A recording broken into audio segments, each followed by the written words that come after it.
साथियों, उत्तराखंड मेरी थाती और माटी में आप सभी का स्वागत है। आप सभी से आशा करता हूं कि आप इस वीडियो को देखने से पहले सब्सक्राइब करें और देखने के बाद लाइक करें, शेयर करें और अपने विचार दें। साथियों, इस वीडियो को बनाने के दो मुख्य उद्देश्य हैं। पहला, जो गोविंदपुरी गली नंबर 1 के पास यानी गोविंदपुरी चौक में श्री युवा रामलीला कमेटी हुआ करती थी, जो प्रत्येक वर्ष वहां पे रामलीला करती है, वह रामलीला अब वहां पार्किंग की वजह से मेट्रो स्टेशन के पास जो गोविंदपुरी मेट्रो स्टेशन है वहां पे की जाएगी। श्यामनगर, हरकेश नगर, संजय कॉलोनी, ग्रीन नगर या कालका जी या गोविंदपुरी वालों के लिए एक सेंटर जगह बन चुकी है और आशा करता हूं कि आप लोग वहां पे भारी संख्या में इस रामलीला में आकर अपने नौनिहालों को मर्यादा पुरुषोत्तम भगवान श्री रामचंद्र जी के चरित्र को दिखाएं, ताकि उनके अंदर भी वो गुण मौजूद हो सके, अपने श्री राम की बारे में उनको पता हो। उत्तराखंड मेरी थाती और माटी के लिए और उत्तराखंड वासियों के लिए गर्व की बात है कि जो रामलीलाएं आज तक भारतवर्ष के अंदर अधिकतर जो रामलीलाएं खेली जाती हैं, वो रामलीला छमीलाल ढोंडियाल जी के द्वारा लिखे संवादों पर खेली जाती है। रामलीला रंगमंच और फिल्मों की बहुत बड़ी इकाई है। रामलीलाओं ने हमें क्या नहीं दिया। और हमारे यहाँ 1917 में अगर हम देखें, हमारे यहाँ जी रंजन नाटक की शुरुआत हुई है। जैसे अभी एक बात आई थी कि अभी मैं रामलीलाओं को देख रहा था, मैं कह रहा हूँ कि हमारे लोग अपने लोक नाट्यों को पहचान क्यों नहीं रहे हैं, हमारे लोक नाट्य के तत्वों को पहचान क्यों नहीं रहे हैं। एक रामलीला को लेके मैं बात, अब मैं आ गया हूँ, थोड़ा सा मैं इसको कहीं दे रहा हूँ क्योंकि हमारे यहाँ जो रामलीलाओं का मंचना है, क्योंकि आजकल तालीम चल रही है सब जगह। तो मैं रामलीला 1860 में हमारे यहाँ शुरू हुई। 1860 में जब रामलीला शुरू हुई तो रामलीला एक इतना बड़ा आलोक लेके आई, पूरी दुनिया का आलोक लेके आई। जैसे अब ये बात करें कि हमारे यहाँ संस्कृत का संवाद होना चाहिए, हमारी भाषाओं का संवाद होना चाहिए, हमारे दूसरे समाजों के साथ हमारा संवाद होना चाहिए। जब हम दूसरे समाजों से संवाद नहीं करेंगे तो हमारा समाज भी आगे नहीं बढ़ सकता, क्योंकि दुनिया की सारी संस्कृतियाँ अच्छी होती है, आपकी की संस्कृति अच्छी नहीं होती है। हिमालय ही सबसे सुंदर नहीं होता है, रेगिस्तान भी बहुत सुंदर होता है, समुद्र भी बहुत सुंदर होते हैं। अगर वो नहीं होने वाले होते तो राजस्थान के गीत हम नहीं सुन रहे होते, पंजाब के गीत हम नहीं सुन रहे होते और हम पॉप संगीत भी नहीं सुन रहे होते। तो इसलिए इनका संवाद होना बहुत जरूरी है। तो मैं एक बात आपसे कहना चाह रहा था कि 1860 में रामलीला आई, हमारे साथ क्या क्या लाई। रामलीला अपने साथ चौपाई लाई, दोहा लाई, सोरठा लाई, वो राग लाई, बिहाग लाई, प्रभाती लाई, मार लाई, गजल लाई, वो क्या क्या लाई हमारे लिए। और वो जो रामलीला है, रामलीला हमारे लिए उर्दू लाई, वो हमारे लिए ब्रज लाई, वो हमारे लिए अवधि लाई, और आते आते वो रामलीला हमारे लिए अंग्रेजी भी ले आई। आप देखिए कि अभी मैं एक रामलीला को देख रहा था, तो हमारा जो लोक नाट्य से भरा हुआ रामलीला का मंच है, उससे बेहतर रंगमंच तो आपको दुनिया में कहीं नहीं मिल सकता। आप देखिए कि अगर धनुषा जी के समय में कोई राजा को अगर जनक अपने यहाँ बुलाएगा तो किस राजा को बुलाएगा, राम को बुलाएगा, रावण को बुलाएगा, हिरावण को बुलाएगा, उन तमाम लोगों को बुलाएगा। जैसे आजकल हमारे जो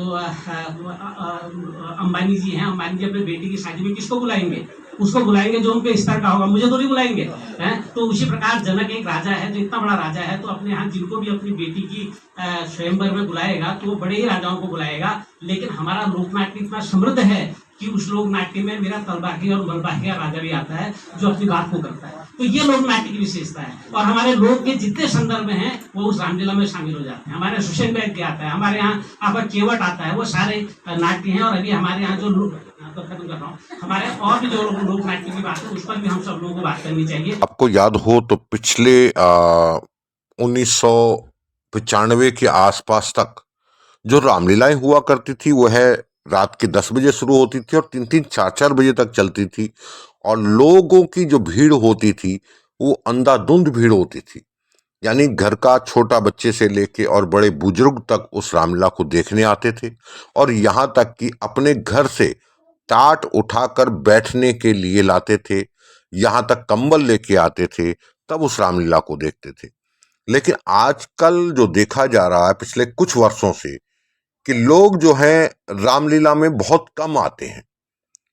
यानी कि जब सीता हरण होता है, यानी कि रावण की लीला शुरू होती है, तब लोग रामलीला के अंदर प्रवेश करते हैं। लेकिन अब मैं बात करता हूं कि भारतवर्ष ने वर्ष 2024 में घर घर में जय श्री राम के झंडे लगाए। लोगों के साथ जब मिलते थे तो वो नमस्ते, प्रणाम, गुड मॉर्निंग, सत श्री अकाल की जगह पे वो जय श्री राम का नारा लगाते थे। तो क्या ये जो नारा था वो किसी पार्टी विशेष के लिए था या वाकई मर्यादा पुरुषोत्तम भगवान श्री रामचंद्र जी के लिए था? अगर जय श्री राम का नारा वाकई प्रभु श्री राम के लिए था तो फिर रामलीलाओं में लोग अपने बच्चों को क्यों नहीं लाते? रामलीला में लोग शुरुआती दौर से क्यों नहीं आते? जब रावण का प्रवेश होता उसके बाद ही रामलीला में प्रवेश करते हैं। तो सवाल बहुत हैं और ये सवाल शायद हिंदुत्व की जब बात करते हो आप लोग तो हिंदुत्व के ऊपर प्रश्न चिन्ह खड़ा होता है कि रामलीलाओं में सीटें होने के बावजूद, कुर्सियां लगने के बावजूद कुर्सियां खाली क्यों रहती हैं?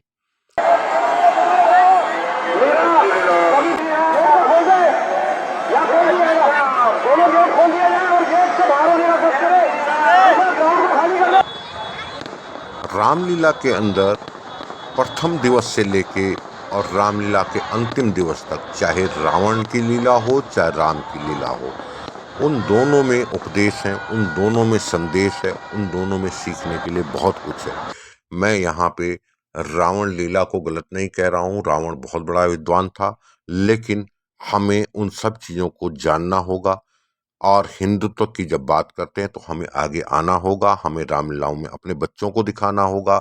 आज के दौर में बच्चों को तो ये भी नहीं पता होता कि अगर कोई सवाल कर दिया जाए रामायण से तो उनके पास जवाब भी नहीं होता।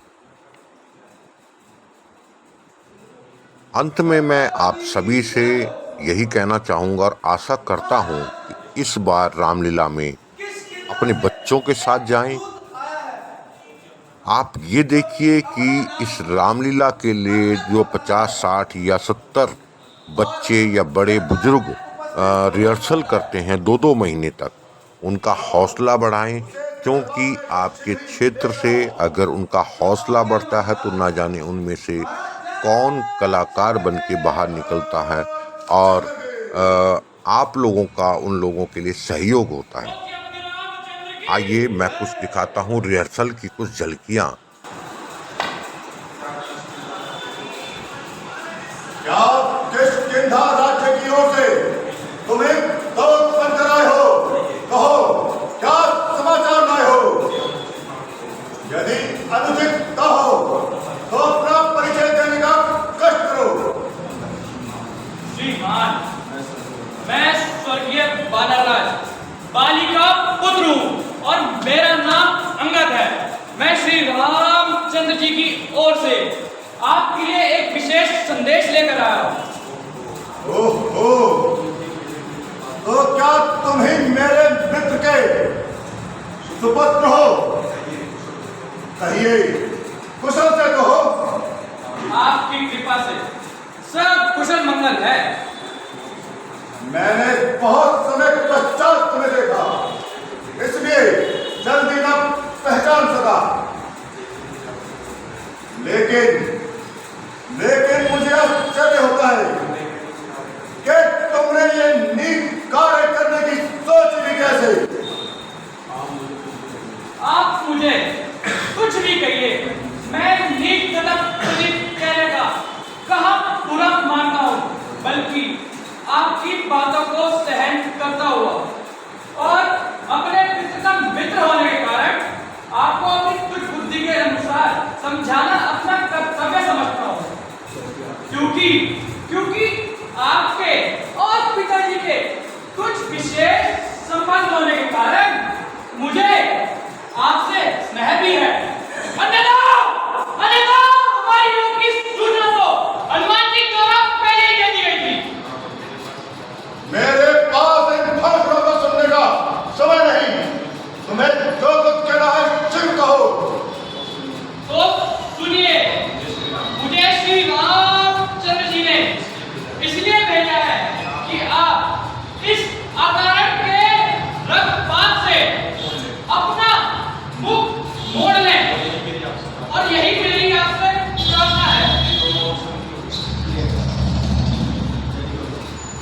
यदि यदि दोनों ओर संधि होगी, सैनिक बलिदान नहीं होंगे, चारों ओर शांति का राज्य होगा, जगत नुकसान नहीं होंगे, यदि यदि चेतनी पृथ्वी शोणित मैं होगी, जय जय पराजित मौत होगी, अमन सारे को बना होगी।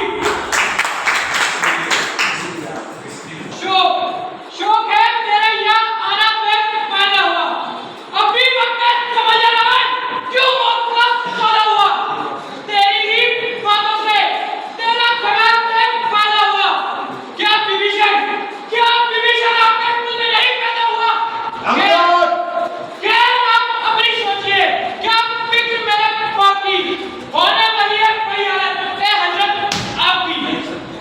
नहीं नहीं शक्ति थी तुझमें तो मेरे पास चला था, मैं तेरे बाप का बदला उसे क्षण चुका देता।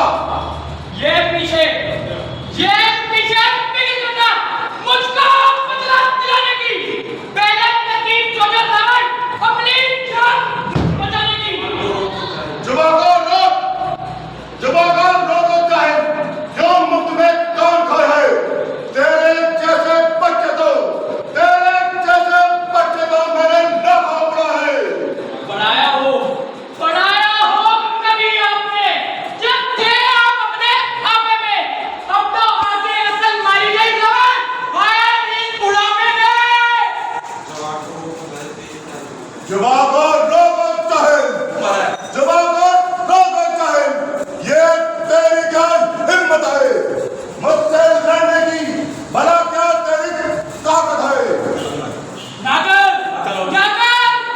कमांड रावण जय रोज पड़ी है, तेरे से आला गुजरे ना बाकी कोई निशानी है। परे हट कौन होगा, जो मुफ्त में कौन खोए है, तेरे जैसे बच्चे तो मैंने लाखों पढ़े हैं।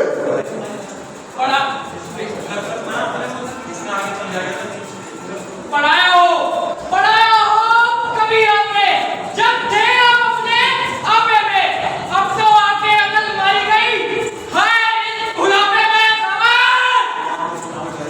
जुबान को रोको चाहे ये क्या पक लगाई है, क्या किसी अक्ल बोले ने तुझे कोई अकल नहीं सिखाई है। अकल होती तो क्या था, अकल का ही तो रोना है, बदौलत तेरे अकल की नमन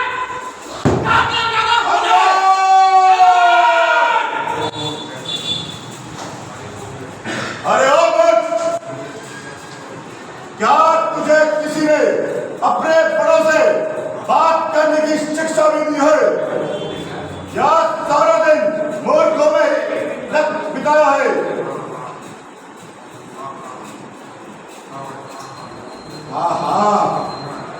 अब ध्यान आया, पिता का साया तो दूर, फिर रहा चाचा जिसने अपने भाई की पत्नी पे तेरे डाला, वो भला तेरी क्या मत करता। खैर मुर्गी सही, किंतु बुद्धि तो आपकी भी ठिकाने नहीं, जो सोच समझ के उत्तर दे